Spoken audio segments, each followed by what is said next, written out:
Donc, on est dans une série de prédications. On est en train de survoler ensemble le livre de Esdras. On est rendu, aujourd'hui, on passe à travers le chapitre 4, 5 et 6, les 12 premiers versets du chapitre 6. Donc, on n'a pas pris le temps de tout lire le texte parce que j'aurais plus de temps ensuite pour la prédication. Mais aujourd'hui, on voit ce texte de Esdras 4 à Esdras 6, 12. Avant qu'on puisse regarder ensemble le texte, j'aimerais te poser une question. Oh, là, je vais partir mon timer pour être sûr que je prêche pas pendant 2 heures. Super, j'ai une question pour toi cet après-midi. Est-ce que t'as déjà vécu une grande joie, une célébration, un événement, un high spirituel, quelque chose qui était extraordinaire, puis quelques jours, quelques heures plus tard, tu vis de l'opposition inattendue. Je me rappelle la première journée que j'ai commencé comme pasteur. Première journée. Ça faisait 6 mois que j'étais en congé de paternité à la maison, à aider mon épouse avec les enfants. J'avais hâte de commencer à travailler. J'avais hâte de commencer ce nouveau rôle de pasteur. J'avais été missionnaire, mais maintenant, j'étais pasteur et j'avais tellement hâte. Et là, j'arrive au bureau, je suis dans la joie. Yeah, je commence un nouveau ministère. Et là, première rencontre. Je m'assis, le pasteur qui a plus de 30 ans d'expérience, assis à la table, puis il dit « Les boys, j'ai un problème en 30 ans de ministère. J'ai jamais vécu une situation comme ça. » Puis je vous donnerai pas les détails de la situation, mais c'est une histoire incroyable avec le crime organisé, des leaders dans l'Église. Tu te dis « Mais voyons donc, qu'est-ce que c'est ça? » Là, après ça, je rencontre mon ami, puis on travaille ensemble, puis là, je suis dans la joie, puis là, dans la même journée, je reçois un courriel, quelqu'un qui me critique, puis qui m'envoie pas des bêtises, mais des critiques non justifiées. Au courant de la même journée, j'ai eu 3 up and down comme ça, 3 nouvelles. J'étais tellement content, mais en même temps, je vivais qu'il y avait de l'opposition. Vous savez, la semaine dernière, on a eu un baptême, on a Dwight, notre pasteur, qui est venu nous parler. Puis une des choses que Dwight nous parlait, c'est du baptême de Jésus. Et il nous expliquait que le jour que Jésus s'est fait baptiser, l'Esprit l'a poussé dans le désert, puis là, il a vécu de l'opposition. C'est souvent comme ça dans les Écritures, c'est souvent comme ça dans la vie chrétienne. Lorsque l'on vit une victoire, un moment glorieux, dans notre marche avec Jésus, l'ennemi est souvent pas loin et l'opposition est souvent pas loin en arrière et elle nous attend. Et c'est exactement ce que le peuple de Dieu vit dans le texte qu'on regarde aujourd'hui. Peut-être que tu n'es pas familier avec le livre d'Esdras ou tu arrives comme ça, Esdras chapitre 4, c'est comme, tu te demandes d'où est-ce que ça sort Esdras. J'aimerais juste prendre 2-3 minutes pour te donner le contexte cet après-midi du livre d'Esdras. Vous savez, le peuple d'Israël désobéit à Dieu, était désobéissant, il était méchant, puis il était idolâtre, et Dieu leur avait dit, si vous continuez dans vos voies, je vais vous envoyer en exil. Vous allez quitter Israël, vous allez quitter Jérusalem. Et comme de fait, le peuple désobéit, et Dieu envoie pendant 70 ans son peuple en exil à Babylone. Sous le roi Cyrus, ensuite, Dieu met à cœur à Cyrus, il lui dit « Renvoie mon peuple bâtir mon temple. Mon temple est en ruine. Jérusalem est en ruine. » Donc Cyrus envoie le peuple. Le peuple revient, remettre les fondations du temple. Et là, c'est la célébration. C'est la première célébration depuis 70 ans, 72 ans peut-être, où est-ce que là, on a les sacrifices. Bon, c'est juste les fondations du temple qui sont là. Il y a beaucoup de travail à faire, mais enfin, le peuple revient dans le temple. Et là, ils ont leur high, là, une célébration. On a vu ça il y a 2 semaines avec Trenton qui nous a parlé de l'adoration, comment est-ce que les gens étaient dans la joie de célébrer de nouveau dans le temple. Mais dès que c'est arrivé, dans le texte qu'on a vu aujourd'hui, on voit que peu de temps après, l'opposition arrive. Les peuples environnants, ils viennent, puis eux, ils s'en viennent les voir, puis ils leur disent « Hey, nous, on aimerait ça construire avec vous autres. On aimerait ça se joindre à vous pour la construction. » Et là, les leaders d'Israël disent « Non, c'est nous, le peuple de Dieu, et c'est à nous de bâtir le temple. » Et ils n'ont vraiment pas aimé se faire dire ça. Ils n'ont vraiment pas aimé se faire dire non comme ça. Et là, ils deviennent ils découragent. Leur but, c'est de faire cesser les travaux. Ils découragent le peuple. Ils intimident. Le texte, il nous dit, ils ont intimidé le peuple. Ils ont soudoyé. Ils ont donné des pots de vin. Ils ont soudoyé des conseillers pour essayer de faire cesser la construction du temple. Et finalement, ils ont réussi. Le peuple s'est découragé. Ils ont arrêté la construction du temple. Yeah, l'ennemi a gagné. Mais 16 ans plus tard, Dieu envoie Agé, c'est ce qu'on a vu tantôt. Dieu envoie le prophète Agé, envoie le prophète Zacharie pour prophétiser, pour dire au peuple, « Hello! Vous êtes dans vos belles maisons, mais mon temple n'est pas reconstruit! Continuez! » Et là, le peuple reconstruise le temple. Et là, qu'est-ce qui arrive? L'opposition revient encore. Les gens, ils vont chialer au gouverneur de Samarie. Et là, le gouverneur de Samarie, il s'en vient, il s'en va à Jérusalem, puis il va les voir, puis petite enquête. Qui vous a dit de reconstruire ce temple-là? Imaginez-vous, je veux les noms de ceux qui sont en train de reconstruire en ce moment. Je suis pas sûr que j'aurais voulu que mon nom soit écrit là. Parce que tu sais pas qu'est-ce qui va arriver. C'est quoi le nom de ceux qui est en train de reconstruire? Je veux les noms. Et là, il prend cette liste-là, envoie ça au roi Darius, un nouveau roi. C'est pas lui qui avait permis la reconstruction. Un nouveau roi qui est là à Babylone, et il dit au roi, va vérifier dans les archives, voir si ce peuple-là, ils disent vrai. Et Darius envoie faire vérifier et renvoie une lettre au peuple, puis il dit, pas au peuple, mais à son gouverneur, puis il dit, en effet, ce peuple-là peut reconstruire le temple. En bon québécois, il leur dit, foutez-leur la paix, laissez-les tranquilles. Puis non seulement laissez-les tranquilles, en passant, vous, ses ennemis, vous allez payer pour la reconstruction de ce temple-là. Dieu utilise l'opposition pour pouvoir vire tout ça de côté, puis il fait en sorte que maintenant, les ennemis qui voulaient arrêter la reconstruction, c'est eux autres qui doivent payer pour la reconstruction. Puis il dit, s'il y a quelqu'un qui désobéit à ça, c'est la mort. Ça, c'est résumé là, de notre texte cet après-midi. J'aimerais qu'on puisse voir qu'est-ce que ce texte nous apprend sur l'opposition. Qu'est-ce qu'on peut apprendre sur l'opposition spirituelle, sur l'opposition quand on marche avec Dieu. En tant qu'Église, en tant que peuple de Dieu, qu'est-ce que ce texte nous apprend à propos de l'opposition? Et la première chose, qui est peut-être pas évident à voir dans le texte, mais vous allez voir, c'est la première chose qu'on voit à propos de l'opposition, c'est ne laisse pas l'opposition s'infiltrer dans ta vie. Ne laisse pas l'opposition rentrer à l'intérieur. Vous savez, versets 1 à 3 au chapitre 4, regardez qu'est-ce que le texte nous dit. Les ennemis de Juda et de Benjamin apprirent que les Juifs issus de l'exil construisaient un temple en l'honneur de l'Éternel, le Dieu d'Israël. Ils vinrent alors trouver Zorobabel et les chefs de famille pour leur dire, « Nous voulons construire avec vous. En effet, nous adorons votre Dieu comme vous, et c'est à lui que nous offrons des sacrifices depuis l'époque où Essar-Hadon, roi d'Assyrie, nous a fait monter d'ici. » Mais Zorobabel, qui était le gouverneur, qui avait été envoyé par Cyrus, Josué, qui est le grand prêtre, et le reste des chefs de famille, les anciens d'Israël, leur répondirent, « Ce n'est pas ensemble que nous devons construire une maison pour notre Dieu. Nous la construirons tout seuls à l'Éternel, le Dieu d'Israël, comme nous l'a ordonné le roi Cyrus, roi de Perse. » Et là, peut-être qu'on peut se poser comme question, mais pourquoi est-ce qu'ils n'ont pas accepté? Pourquoi ils n'ont pas accepté de l'aide? Hey, sérieux, tu me demandes de reconstruire quelque chose de gros comme ça, là, c'est tellement de travail. Hey, il y a de la main-d'œuvre, du cheap labor, comme on dit en bon québécois, hein, de la main-d'œuvre pas chère qui viennent et ils veulent l'aider à construire. Hey, pourquoi ils ont dit non? Puis même, on pourrait se dire, mais ils sont pas fins. Ils sont pas fins. Ils disent, nous, on adore votre Dieu, on veut se joindre à vous pour pouvoir aider à construire. Mais il faut comprendre que ces gens-là sont mal intentionnés. Ces gens-là n'adorent pas Dieu avec un cœur entier.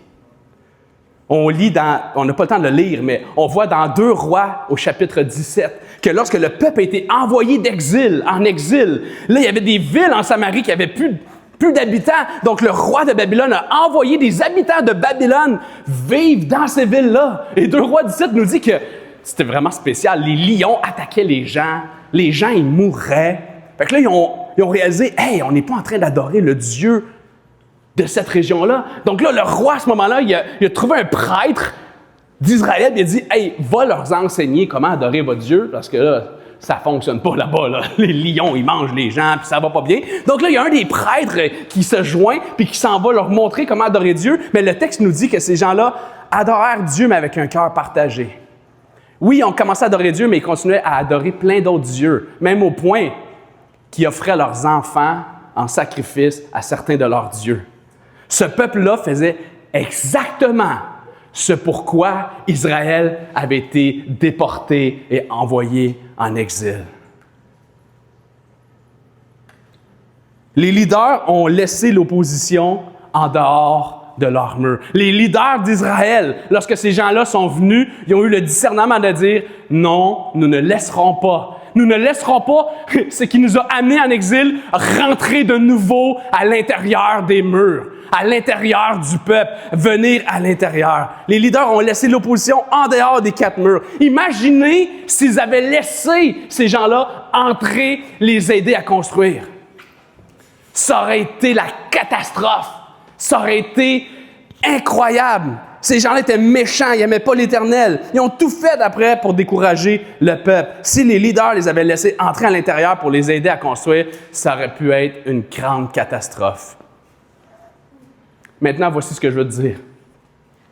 Ne laisse pas l'ennemi s'infiltrer et prendre la place dans ta vie. Ne laisse pas l'ennemi s'infiltrer dans ta vie et prendre de la place. Et quand je parle de l'ennemi, je ne parle pas de les gens alentour de toi qui ne connaissent pas Jésus. Ça, c'est pas l'ennemi.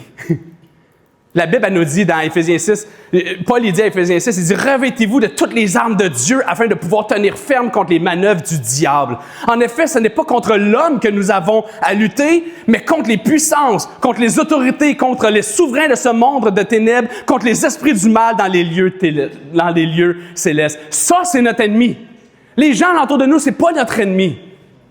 Mais c'est le diable et ses anges et le monde spirituel contre qui on doit lutter et on ne doit pas laisser s'infiltrer dans nos vies, prendre de la place. Parce que tu sais quoi? Le diable, il veut te détruire. L'ennemi, là, son but, c'est de t'écraser et c'est de te détruire. On a vu dans 1 Pierre, en 1 Pierre 5,8, Pierre, il dit « Soyez sobres, restez vigilants. Votre adversaire, le diable, rôde comme un lion rugissant, cherchant qui dévorer. » Ne laisse pas l'ennemi infiltrer dans ton cœur. L'ennemi, ce qu'il veut faire, c'est qu'il veut te ramener en arrière. Comme il voulait probablement que le peuple serait revenu dans leur vieux péché, dans leur ancien modèle de vie, d'adorer l'Éternel, mais avec d'autres dieux. C'est exactement ce que l'ennemi veut faire dans ton cœur. Il veut te ramener en arrière. Le laisser entrer à l'intérieur égale un grand danger de retourner au péché du passé.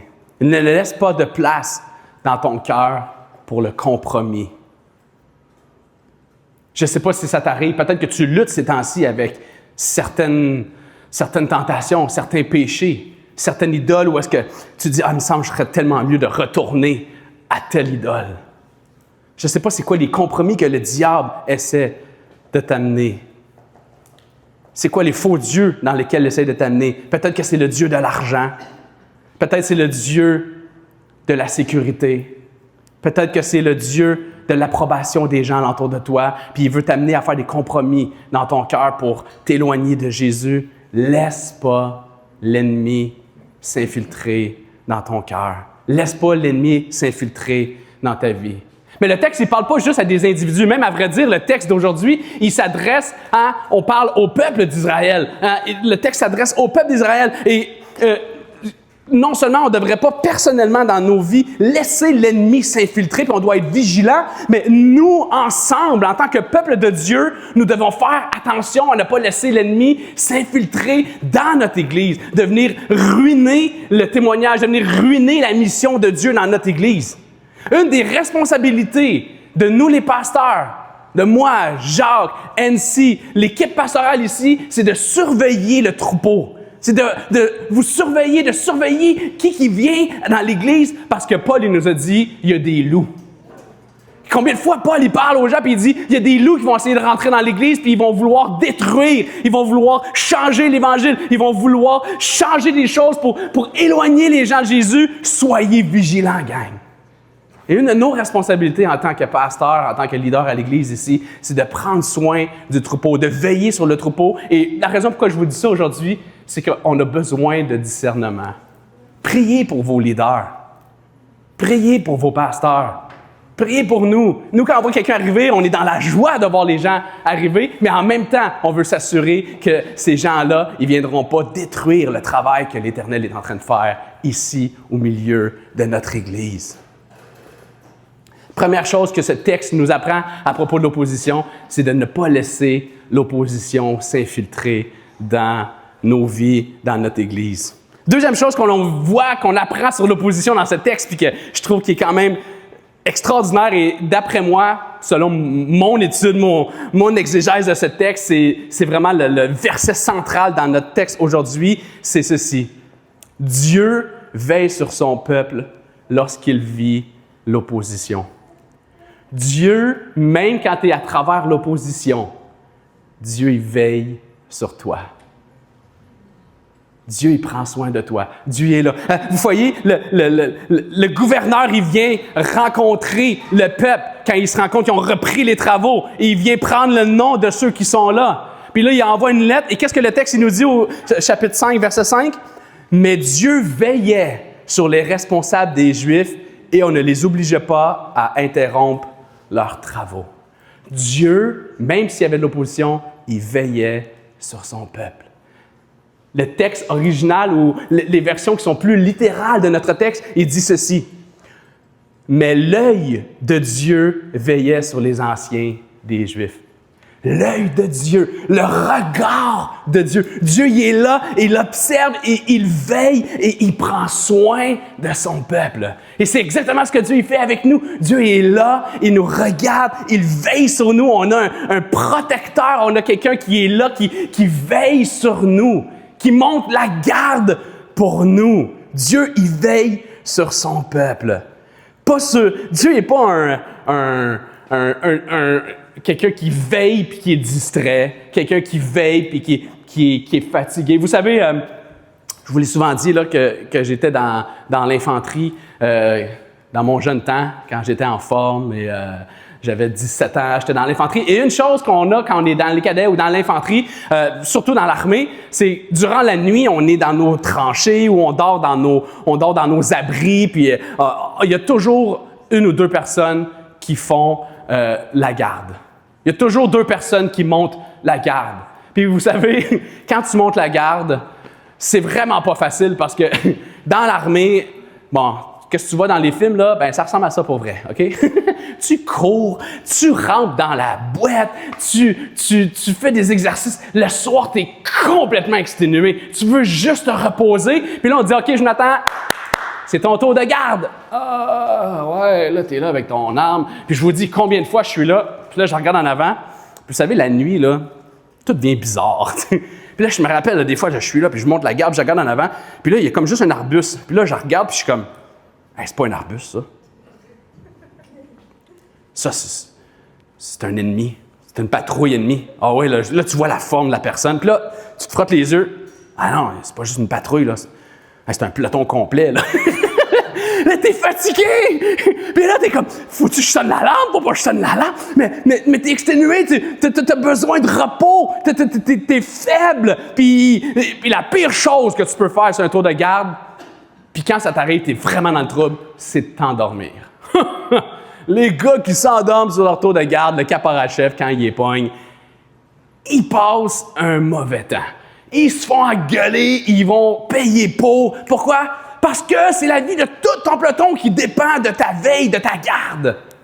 Mais vous savez, celui qui veille sur nous, celui qui est sur la garde, qui t'observe, que son œil, son regard est posé sur toi, il dort jamais. Il n'a pas besoin de se reposer. Il est présent partout. Il est tout-puissant. Il est extraordinaire. Au milieu de ton opposition, rappelle-toi que Dieu veille sur son peuple il veille sur tout ça. Même si tu vis de l'oppression, même si c'est souffrant, puis peut-être que pendant que tu es dans l'oppression, tu te dis, ben Dieu m'a complètement abandonné, Dieu, il est plus présent. Ça, c'est un mensonge. Tu as un Dieu qui est là, qui est présent, qui veille sur toi. À travers cette situation-là, où est-ce que le gouverneur aurait pu dire au peuple, vous mettez une pause sur les travaux pendant que j'attends la réponse. Dieu veillait, Dieu a incliné le cœur de ce gouverneur-là, puis il a fait en sorte, il a dit non, vous allez continuer à construire mon temple. Pourquoi? Parce que c'est moi qui décide. Celui qui monte la garde, c'est celui qui est tout puissant, puis qui est capable de décider, puis qui dirige toutes choses. Dieu n'est pas un veilleur, quelqu'un qui monte la garde, qui est distrait ou qui est faible. Notre Dieu n'est jamais épuisé, il n'est jamais distrait, puis il accomplit ses plans à travers l'opposition, à travers tout ce qui est difficile. On a un Dieu qui est présent, qui est là avec nous, puis qui monte la garde, qui veille sur nous, qui prend soin de chacun de nos besoins, alors qu'on est en train de vivre de l'oppression. Troisième chose que ce texte nous montre, nous dirige, nous guide à propos de l'oppression, c'est celle-ci. Dieu, il accomplit ses plans à travers l'oppression. Dieu, il ne l'a pas échappé. Des fois, on peut vivre des choses, on peut vivre l'oppression, puis on dit « Ah, Dieu, il est passé tout droit. Sur celle-là, il s'est trompé, il ne l'avait pas vu venir. Mais pourquoi est-ce que je vis cette oppression-là? Pourquoi est-ce qu'on vit en tant qu'Église cette oppression-là? Voyons donc! Non, jamais. Dieu est souverain. S'il y a une chose dans mon ministère, dans ma marche avec Jésus, que je suis de plus en plus convaincu, plus qu'il y a 1 an, qu'il y a 5 ans ou 10 ans, c'est qu'on a un Dieu qui est totalement souverain. Il est dans les cieux, puis il règne. Il incline toutes choses selon sa volonté. Esdras 6, versets 6 à 8 nous dit « Darius, après avoir vérifié si le peuple avait le droit, voici ce que Darius dit. Darius ordonna alors, « Maintenant, Tatnaï, toi qui es gouverneur de la région située à l'ouest de l'Euphrate, Shetzra, hey, bravo, hein, Kevin, d'avoir lu ça tantôt, parce que moi, je l'ai étudié cette semaine, j'ai eu la misère à le lire. Là. Shetzad Boznaï, appelez pas vos enfants comme ça, OK? Et vos associés, Apharsac, qui habitaient cette région, tenez-vous loin de cet endroit. Laissez les travaux de cette maison de Dieu se poursuivre, que le gouverneur des Juifs et les anciens des Juifs la reconstruisent sur son emplacement.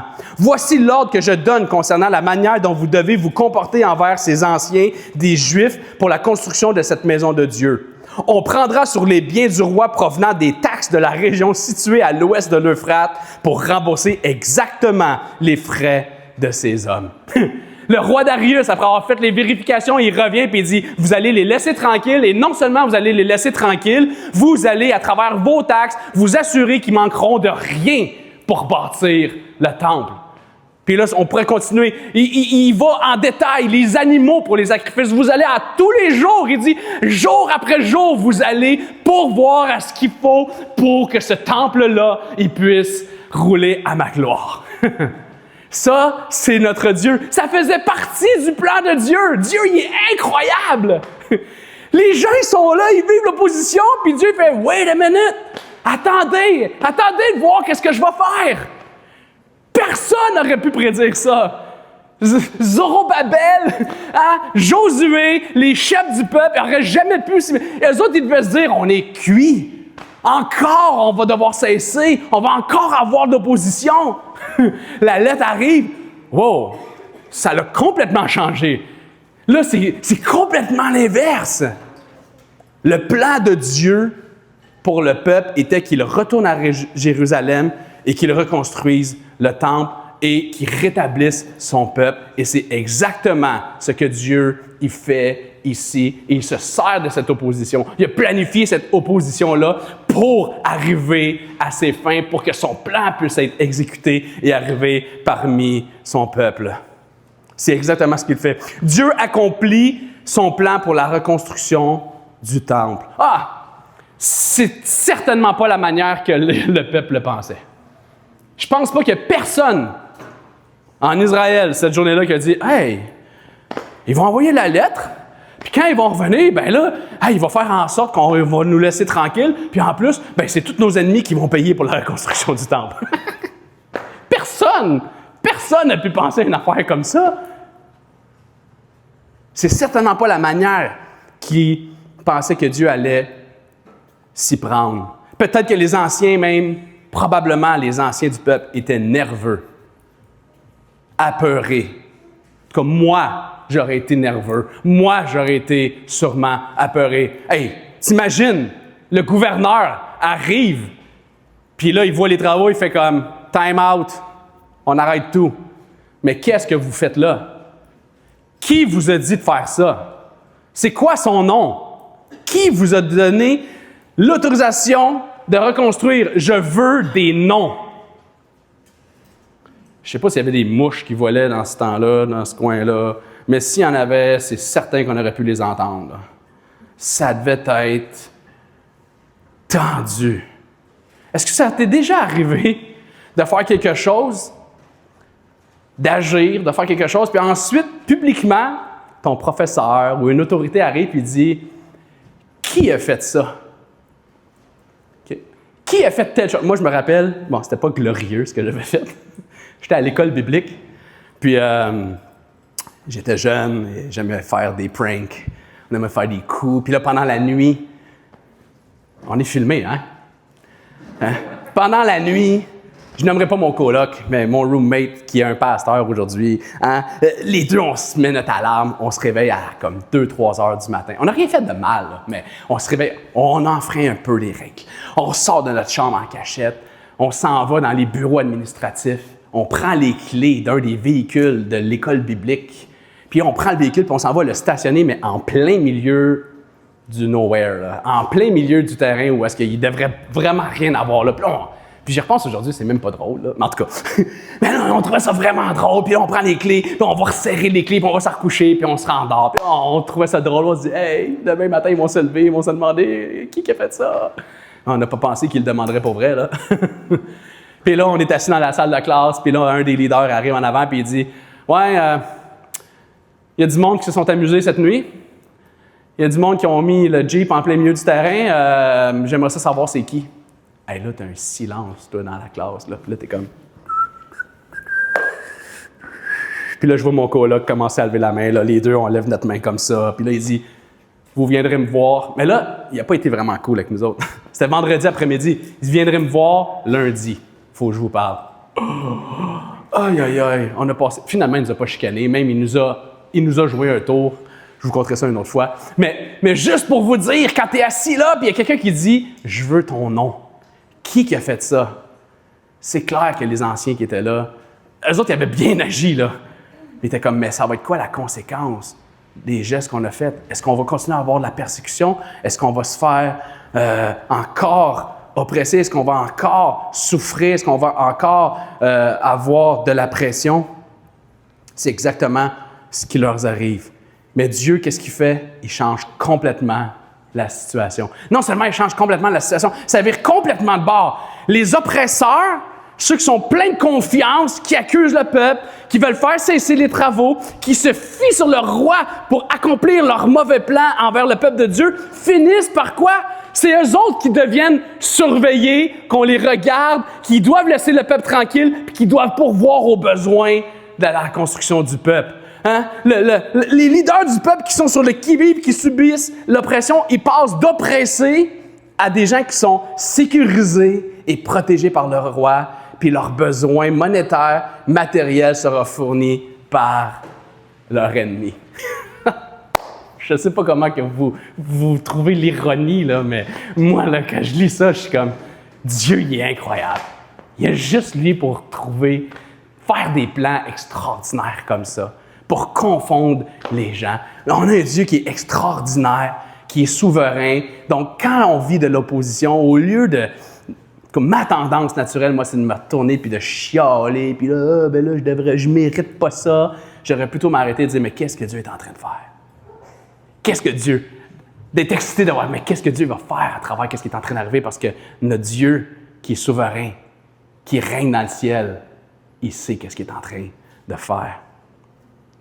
Dieu a accompli à ce moment-là, sa souveraineté était là pour que son plan de reconstruction du temple s'accomplisse, mais aujourd'hui, notre application pour nos propres vies, pour notre propre Église, c'est que Dieu accomplit son plan de rédemption pour son royaume aujourd'hui ici à travers l'opposition qu'on vit. Dieu accomplit aujourd'hui son plan pour l'établissement de son royaume à Église 21, dans le centre-ville de Montréal. Qui était ici à l'Église il y a 1 an? Levez votre main. Qui était à l'Église il y a 1 an? Même pas peut-être le tiers de l'Église qui est ici. Qui aurait cru il y a 1 an qu'Église 21 existerait encore aujourd'hui? Ah, je sais, il y en a qui y croyaient, mais j'ai eu des échos qu'il y en a qui se posaient des grosses questions. Mais qu'est-ce qui va arriver? Ça fait 9, 10, 11 mois qu'on n'a plus de pasteur. On est en mode survie, mais qu'est-ce qui va se passer avec nous ici à Église 21?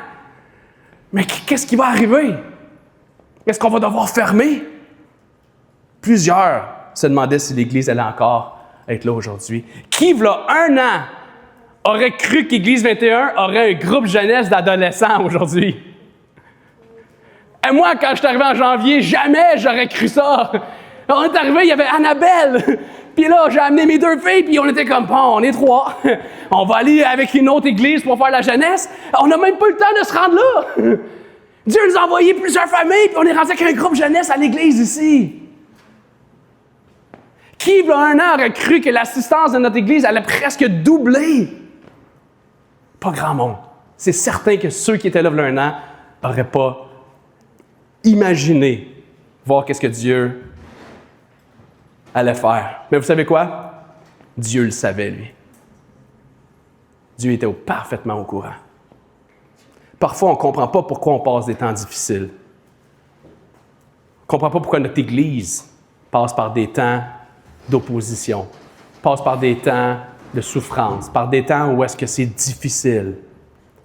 Mais on doit apprendre à placer notre confiance en Dieu parce que Dieu, il sait ce qu'il fait.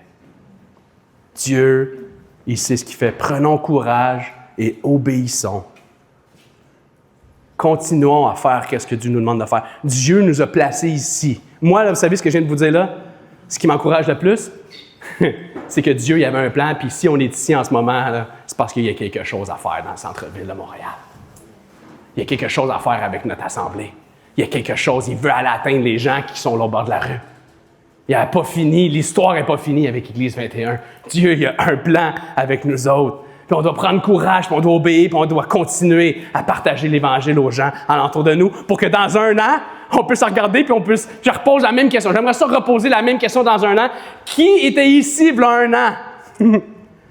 Qui aurait cru? Puis là, je manque de foi. Je ne sais pas ce qui peut arriver dans la prochaine année, mais qui aurait cru qu'on serait là aujourd'hui? Mais Dieu, il sait qu'est-ce qu'il est en train de faire. Prenons courage et obéissons. Si on nous demande d'arrêter de partager l'Évangile, continuons à partager l'Évangile parce que Dieu, il sait qu'est-ce qu'il est en train de faire. Si on essaie de nous freiner à implanter des églises puis de continuer à multiplier des églises, mais continuons à en implanter pareil puis passons à travers l'opposition avec la force de Dieu parce que quoi? On sait que Dieu, c'est lui qui fait avancer son église, c'est lui qui implante puis qui fait avancer son plan. Vous savez, nos gouvernements, je parle rarement de gouvernement puis politique, puis j'aime pas ça d'en parler, mais avec tout ce qui se passe dans les dernières semaines, dans les derniers mois, on voit clairement qu'il y a une opposition dans les leaders de notre province au Québec ici pour arrêter la foi.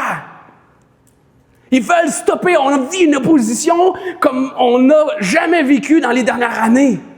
Puis vous savez, moi, qu'est-ce que ça me fait? Moi, ça me fait pas peur. Moi, là, bon, je suis peut-être un peu fou, là, mais moi, ça m'excite. Moi, je suis comme, oh, Dieu prépare quelque chose. Dieu, il va les confondre. Dieu, qu'est-ce qu'il va faire? Il va les confondre, puis eux autres, ils vont faire comme, on essayait d'arrêter ça, mais qu'est-ce qui s'est passé?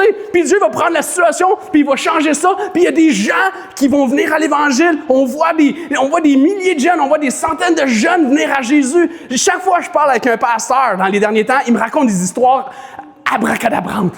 Des histoires pas possibles. Hier soir, je suis assis dans la cour avec un de mes amis, puis il me parlait d'un baptême qu'il y a eu à son église, il y a quelques semaines. Le jeune homme, 19 ans, 20 ans, il est sur Instagram, puis il est en train de flipper son Instagram, scroll, hein? Puis là, il tombe sur une vidéo, « Convertis-toi à Jésus, viens à Jésus. » Il est comme, bien bizarre ça. Continue, convertis-toi, viens à Jésus. Ouais, bien bizarre. Là, à un moment donné, ça fait comme 4-5 vidéos, il dit, l'application elle est brisée, là, elle est plantée. Là, il ferme l'application, la retrouve, viens à Jésus. Il dit, voyons, là, je vais la désinstaller, désinstalle Instagram, réinstalle Instagram, rouvre, viens à Jésus. Là, il est comme, OK, là, on va arrêter ça, là, tu sais, c'est quoi cette affaire-là? Et finalement, ce jeune homme-là, à cause de des vidéos comme ça sur Instagram, il est venu à Jésus, il a connu l'Évangile, il s'est fait baptiser là quelques semaines. Son ami, une autre histoire incroyable, qu'un de ses amis a parlé de l'Évangile. Dieu est en train de faire quelque chose. Dieu il est en train d'amener des gens à lui. On va vivre l'opposition, gang. Mais quand l'opposition va arriver, il ne faut pas dire « Ah, ben là, il faut arrêter. Ah non, qu'est-ce qui se passe? Pauvre de nous. » Non.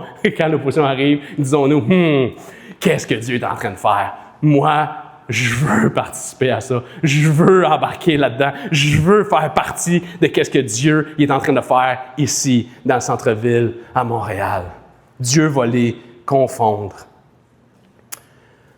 Lorsqu'on passe à travers l'opposition en tant qu'Église, en tant que peuple de Dieu, au lieu d'être découragé, d'arrêter les travaux comme le peuple a fait la première fois quand ils ont subi l'opposition, soyons plutôt remplis de confiance dans sa souveraineté, dans sa puissance, dans le fait qu'on sait que lui, il sait ce qu'il fait. Laissons pas l'ennemi s'infiltrer dans nos vies, à l'intérieur. N'oublions pas que l'ennemi, ce n'est pas les gens alentour. On veut faire connaître l'Évangile aux gens alentour de nous, mais ne laissons pas l'ennemi, le compromis entrer dans notre Église, dans notre cœur, et résistons, plaçons notre confiance dans notre Dieu qui est souverain. Prions. Jésus, pour vrai, j'ai vraiment hâte de voir c'est quoi que tu as pour notre Église pour les prochains mois.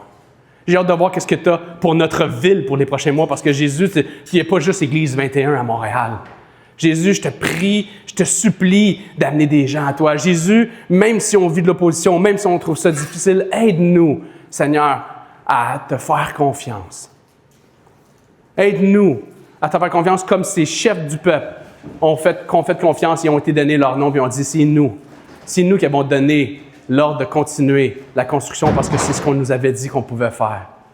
Peu importe c'est quoi les conséquences, Seigneur Jésus, aide-nous à faire ces pas de foi qui vont nous permettre de pouvoir embarquer dans ton histoire, embarquer dans ton plan de rédemption pour les gens ici à Montréal. Seigneur Jésus, ma prière, c'est que dans un an, à Noël 2026, novembre 2026, on puisse regarder en arrière et être encore plus émerveillé de ce que tu as fait dans la dernière année.